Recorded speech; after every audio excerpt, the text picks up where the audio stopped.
dont le blanc, par exemple, présente la particularité d'avoir été allégé par un fraisage. Arnaud Carrère, on est à la 6e édition du Flying Indoor de Prangin. Le Flying Indoor, c'est avant tout du modélisme. Est-ce que tu peux nous expliquer en quelques mots ta passion, le modélisme? Oui, bien sûr. Donc, là, le Flying Indoor est un meeting d'aéromodélisme en salle. Donc, c'est une discipline à part entière. Donc, lors de ce week-end qui est ouvert au public, nous proposons des démonstrations d'avions télécommandés, d'hélicoptères et de drones FPV. Voilà, aujourd'hui, c'est vraiment pour le plaisir, c'est pour montrer au public ce qu'on peut faire en matière de modélisme. Il y a notamment une discipline qu'on va voir après, c'est la course au pylône. Est-ce que tu peux nous en parler plus particulièrement? Qu'est-ce qu'il faut pour être un bon pilote et en quoi ça consiste? Exactement, donc dans quelques moments nous allons commencer la course au pylône. Donc le but constitue de faire 10 tours le plus rapidement possible autour des pylônes avec nos avions. Nous serons 5 en l'air.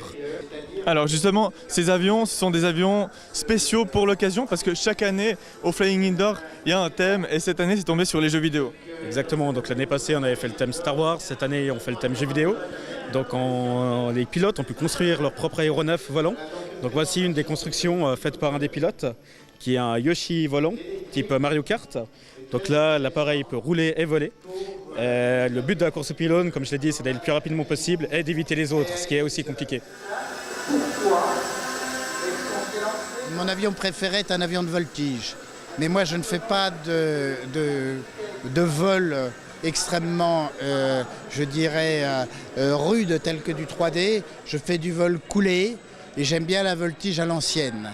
Je préfère cela, je trouve que ça a c'est quelque chose qui est plus sensuel qu'une voltige très débridée, comme beaucoup de jeunes le pratiquent. Mais c'est mon âge. Voilà, on l'aura compris, l'aéromodélisme, c'est différents types d'avions, différents types de conduite aussi, et puis c'est une passion avant tout. Le Flying Indoor de Prangin, c'est pas seulement des avions, c'est aussi des drones FPV, une nouvelle discipline qui a été ajoutée cette année au programme. Julien, tu es le responsable de la section. Qu'est-ce que c'est que le drone FPV? Alors le drone FPV, c'est un petit peu comme les drones qu'on trouve dans le commerce. Juste qu'il y a des changements qui ont été faits. Donc on a ajouté une petite caméra sur le drone, un petit émetteur et on a enlevé toute l'électronique comme le GPS qui n'est pas nécessaire pour faire des courses. À partir de ce moment-là, on a allégé toute la machine pour pouvoir avoir plus de vitesse et faire des courses. On reçoit exactement comme si on était un pilote dans des lunettes avec un récepteur et on a les lunettes et on a l'impression d'être comme dans le siège du pilote pour pouvoir un petit peu piloter ces machines. Aujourd'hui, on a créé ce parcours qui est derrière moi.